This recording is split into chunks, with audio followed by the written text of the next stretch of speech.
नमस्कार, मैं लीला एस्ट्रो आपका अपने चैनल ज्योतिष विस्तार में स्वागत करती हूँ। आइए आज बात करते हैं कर्ज की समस्या के बारे में। जी हाँ, कभी कभी क्या होता है, कर्ज इतना विकराल रूप धारण करके हमारे सामने खड़ा होता है कि उसकी ईएमआई पे करते करते हमें अपने बच्चों की फीस देने तक में दिक्कत का सामना करना पड़ता है। पैसे की समस्या इतनी बड़ी, कुछ ऐसे काम बिगड़ जाते हैं, इस तरह की कुछ बिजनेस में घाटा हो गया या आपकी सर्विस में कुछ ऐसी चीज़ें हो गई जिसकी वजह से आप को बहुत ज़्यादा पैसे की ज़रूरत पड़ी और वो पैसा आपके पास नहीं होता है। वो पैसा आपके पास था नहीं, आपने कर्ज लेके वो बिजनेस का या सर्विस का तो आपने बराबर कर लिया, मामला सही कर लिया उस पैसे से, लेकिन उसके बाद जो ईएमआई देनी पड़ जाती, उस ईएमआई देने के चलते कितनी परेशानियों का सामना करना पड़ता है। कई बार तो बच्चों की फीस तक देने में दिक्कत आती है। तो क्यों ऐसी स्थितियां उत्पन्न होती? क्या हमारे ऐसे प्रारब्ध होते हैं, पूर्व जन्म के कर्म होते हैं, या इस जन्म से कुछ रिलेटेड होता है? क्या हमारा चार्ट कहता है इस विषय में? आइए इस पे बात करते हैं। देखिए, जब हमारे चार्ट के, हमारे जन्मांक के 2, 6 और 10, सेकंड, 6 और 10 जो भाव हैं वो जब अफेक्टेड होते हैं, उसमें अशुभ ग्रह बैठे होते हैं, क्रूर ग्रह बैठे होते हैं, नीच के ग्रह बैठे होते हैं, तो इस तरह की स्थितियां उत्पन्न होती हैं।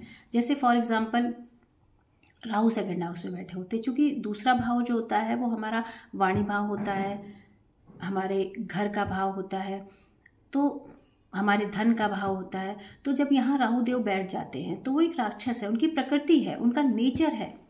तो सबसे पहले तो क्या होता है कि ऐसे इंसान को राहु लिक्विड मनी बहुत देते, पैसा बहुत देते। जी हाँ, आप उनके पॉकेट में जो है, उनके पर्स में, वॉलेट में हमेशा 10, 20, 50 हज़ार रुपये पड़े रहेंगे आराम से ऐसे।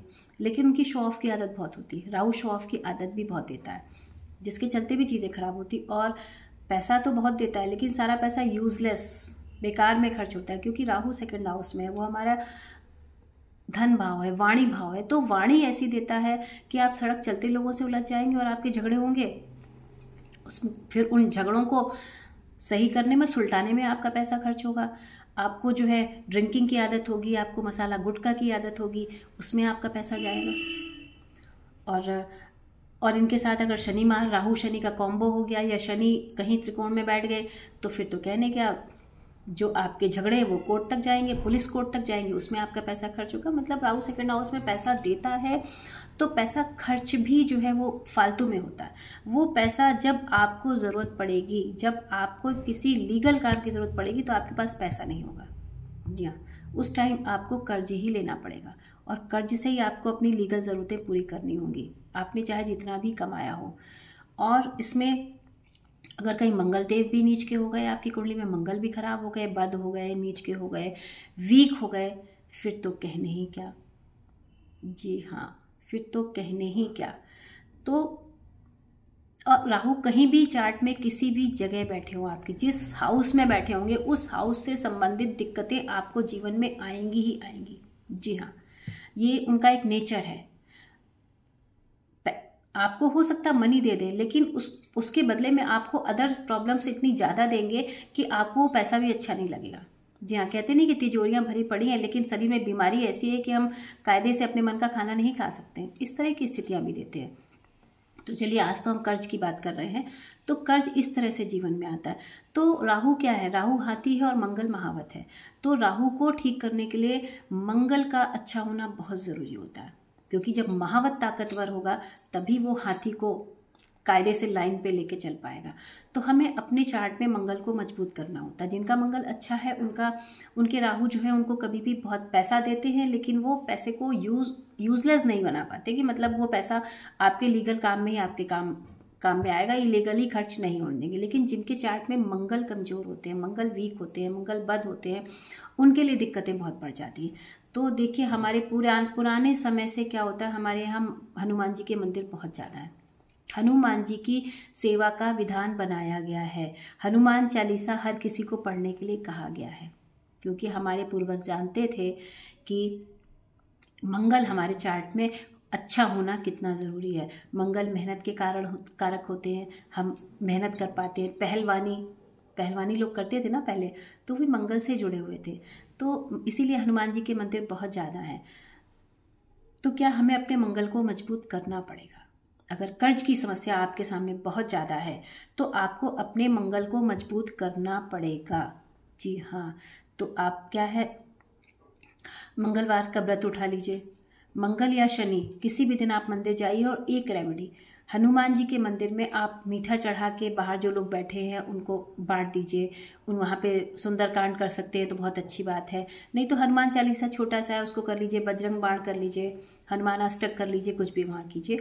और एक सबसे बड़ी रेमेडी ये होती है कि आप हनुमान जी के चरणों में एक नारियल, जो जटा वाला नारियल आता है, उसको लाल कपड़े में बांध के, या एक लाल रुमाल ले लीजिए, ज़रूरी नहीं आप बांधिए उसको, लाल रुमाल लेके उस पर रख लीजिए उसको, नारियल को, और हनुमान जी के चरणों में अर्पण कर दीजिए। जो भी आपके सिक्के आपके पास हो, 10, 11, 21 जो भी सिक्के हों, उन सिक्कों को रख के उनके चरणों में अर्पित कर दीजिए। जी हाँ, ये रेमेडी आपको ज़रूर करनी है हनुमान जी की सेवा के साथ साथ। और एक रेमेडी और होती है कि आप जो है शाम के समय, देखिए संध्या वंदन हमारे यहाँ बनाया गया है। संध्या वंदन जो है पुराने लोग करते थे कि संध्या में जा रहे हैं, हम संध्या करने जा रहे हैं, तो शाम के समय भगवान जी की पूजा, सनसेट के, जो भी आपके शहर में सनसेट का टाइम हो उसके आधे घंटे बाद, राहु का समय शुरू होता है, तो उसके आधे घंटे बाद जो है आप मंदिर जाएं और कुछ फूल लेके भगवान को अर्पण करें। जी हाँ, नहीं मंदिर जा सकते हैं, आपके शॉप का टाइम है या आपके ऑफिस का ऐसा टाइम है, तो संध्या वंदन जो है आप अपने घर पे करें, या संध्या वंदन आप ऑफिस में हैं तो वहीं बैठ के कर सकते हैं, लेकिन कोशिश कीजिए वो टाइम निकालिए। अगर आप कर्ज की समस्या से परेशान हैं और इस तरह की दिक्कतें हैं तो आपको संध्या वंदन करना ही होगा। जी हाँ, संध्या वंदन कीजिए, मंदिर जा सकें बहुत बेस्ट है, मंदिर जाके भगवान को फूल अर्पण करें। आरती के समय मंदिर जा सकें अगर आप तो बहुत अच्छा है, डेली आरती के समय मंदिर जाएं, भगवान को फूल अर्पण करें। और मंगलवार और शनिवार आपको मंदिर जाना ही जाना है। जी हाँ, हनुमान जी के चरणों में आपको उनको मीठा चढ़ाएं और चरणों में एक नारियल, जैसा कि मैंने बताया, एक नारियल रख के आप हनुमान जी के चरणों में रख के वहाँ पे जरूर आए।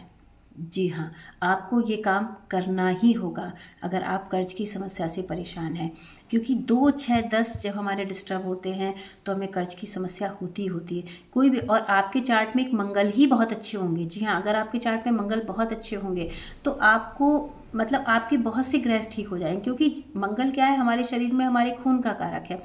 तो जब ये हमारे शरीर में क्या होता है, जब ब्लड बहुत अच्छी पोजीशन में होता है तो हम मेहनत बहुत अच्छे से कर लेते हैं, और मेहनत करके हम अपने दिमाग को चला सकते हैं। जब हम दिमाग चलाते हैं तो हमें आइडिया बहुत अच्छे आते हैं, क्योंकि मंगल जब अच्छा होता है तो कहीं ना कहीं वो हमारे गुरु ग्रह को भी अच्छा कर देते हैं। गुरु ग्रह जो हम इम्प्लीमेंट, बुद्ध से हमें बुद्धि मिलती है, लेकिन गुरु ग्रह से हमें इम्प्लीमेंटेशन मिलता है। तो ये सारी, इसलिए हनुमान जी की पूजा आप जरूर कीजिए और ये 2 रेमेडी आप अपनी लाइफ में ज़रूर कीजिए। देखिए कर्ज की समस्या से आपको छुटकारा मिलेगा।